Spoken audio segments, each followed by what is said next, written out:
দুই দুইটা বাচ্চারে জাদু তুই দাঁড়ো ভাবো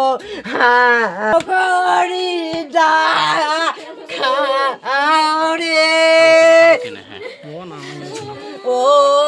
মোর সোনা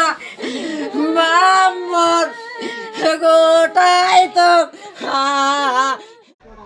তাবিজটা আছিল চারগানি আছিল তাবিজ আছিল তার কি লেহে আছে নাই ওটা তো আমি না জানো তাবিজ খেলাটা চারগানি আছিল বিগত 31 মে ঢাকুৱাখানা লক্ষীপুৰৰ যেটো সুনীল গগৈ আৰু জাহাংগীৰ হুছেইনক হত্যা কৰিছিল ইতিমধ্যে বিভিন্ন ধৰণৰ মিডিয়া সংবাদ মাধ্যমৰ যোগেদি আমি চৰকাৰ প্ৰশাসনক দাবী উত্থাপন কৰি আহিছিলোঁ কিন্তু হঠাৎ ইমান দিনৰ মূৰত আজি আমি নিউজৰ যোগেদি গম পালোঁ যে জাহাংগীৰ এই সুনীল গগৈৰ ঘৰৰ কাষত তেওঁৰ ঘৰৰ পৰা 1.5 কিলোমিটাৰ নিলগত শিঙীয়া দলঙৰ তলত বস্তাত ভৰাই বল্ডাৰ দি পানী ডুবি ৰাখিছিল তাৰ চিহ্নমুণ্ডটো কিন্তু মাছমৰীয়া প্ৰত্যক্ষ কৰে সেইটো চিহ্নমুণ্ড বুলি কিন্তু সেই ক্ষেত্ৰত আমি কওঁ যে অনতিপলমে পুলিচ প্ৰশাসন তাতে উপস্থিত হয় বস্তুখিনি গতাই লৈ DNA টেষ্টৰ বাবে ব্যৱস্থা কৰি আমাৰ এই পৰিয়ালৰ ফাৰক স্পষ্টকৰণ দিব লাগে সেইটো সুনীল গগৈৰ কি জাহাংগীৰ হুছেইনৰ চিহ্নমুণ্ড এইখিনিতে আৰু এইটো কথা কওঁ যে ইতিমধ্যে গোটাই ৰাজ্যই কফাত যেটো ঘটনা সংঘটিত হৈছিল আমি বিভিন্ন মিডিয়া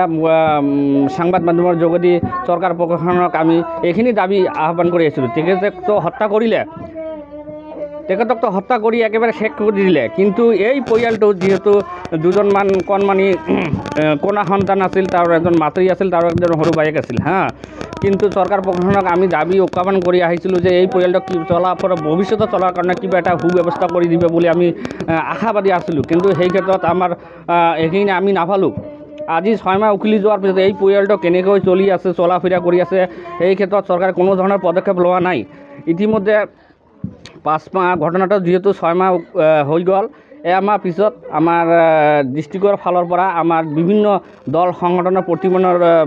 সংগঠনৰ যোগেদি প্ৰতিবাদ কৰাৰ পিছত ADC ছাৰে যদিও আশা কথা আছিল তেখেতে নাহিলে তেখেতে বেলেগ এজনক incharge the child protection officer আহি তেওঁৰ ঘৰটো ভিজিট কৰি গ'লে আৰু আশাক দি গ'লে যে কিবা এটা হ'লেও আমি ব্যৱস্থা কৰি দিম সেইখিনিও আমি নাপালোঁ এইখিনিতে এইটোও কওঁ আৰু এটা কথা আমি বিভিন্ন এই আপোনাৰ চেনেলৰ যোগেদি বহুত চৰকাৰ প্ৰশাসনক কাকতি মিনতি জনাই আহিছিলোঁ যদিও ঘটনাটো এতিয়া CIDৰ তত্ত্বাৱধানত চলি আছে কিন্তু CID ইমান দিনে আজিলৈকে সুনীল গগৈ জীয়াই আছে বা অথবা মৃত্যু আছে কিয় ওলাব পৰা নহ'ল আৰু চিহ্নমুণ্ডটোও কেনেকৈ ওলাব পৰা নহ'ল আজি মাছমৰীয়াই ওলাই দিলে এইটো বৰ নীলজনক ঘটনা CID 100% ব্যৰ্থ হৈছে বুলি ক'ম বুলি আমাকতো এতিয়া চিহ্নমুণ্ডটো আজিহে পাইছে বডিটোতো এতিয়ালৈকে দিয়াই নাই বহুতবাৰ ফোন কৰিছোঁ মই CIDকো কৈছোঁ আগতে যেতিয়া মই থানাত আছিলোঁ তেতিয়াও কৈছোঁ কমচে কম মোক যিখিনি অৱশিষ্ট বডি আছে সেইখিনি দিয়ক সেইখিনিতো দিয়াই নাই আকৌ ৰিপৰ্টটোও দিয়া নাই DNA টেষ্ট কৰা যে ৰিপৰ্টখন আছিলে সেইখনো দিয়া নাই তাৰপিছত ডেথ চাৰ্টিফিকেটখন সেইখনো দিয়া নাই আকৌ আজি চিহ্নমুণ্ডটো পাইছে সেইটো মোৰ দাদাৰে হ'ব পাৰে কাৰণ তাতো আৰু কোনো মাৰ্ডাৰ হোৱা নাই যদি মাৰ্ডাৰ হ'ল হয় তেতিয়াহে গম পালোঁ বেলেগৰ এনেকুৱা মাৰ্ডাৰ হোৱা নাই এনেকুৱা মাৰ্ডাৰটো হোৱা নাই দেহটো যেতিয়া নাই যেতিয়া মোৰ দাদাৰ মাৰ্ডাৰটো হৈছে তেতিয়া মুণ্ডটো নাছিল কাৰণ এতিয়া আজি মাছমৰীয়াসকলে পাইছে CID কিয় নাপালে আগতে পুলিচ থানাত আছিলে আৰক্ষীয়ে নাপালে তাৰপিছত CIDক দিলে CIDটো বহুত কেছ সলভ কৰিছে এইটো CID কৰি আছে কিয় নাপালে আৰু যেতিয়া এই যেই জেগাখনত পাইছে শিঙীয়া বুলি জেগাখনৰ নাম কয় শিঙীয়া দলংখনৰ তল আৰু এই এটা কথা যিদিনা এই মালিকৰ হালপতি সেইদিনা ৰাতি ঘটনাৰ দিনা ৰাতি যেতিয়া সৎকাৰকো কৰিব পৰা নাছিলে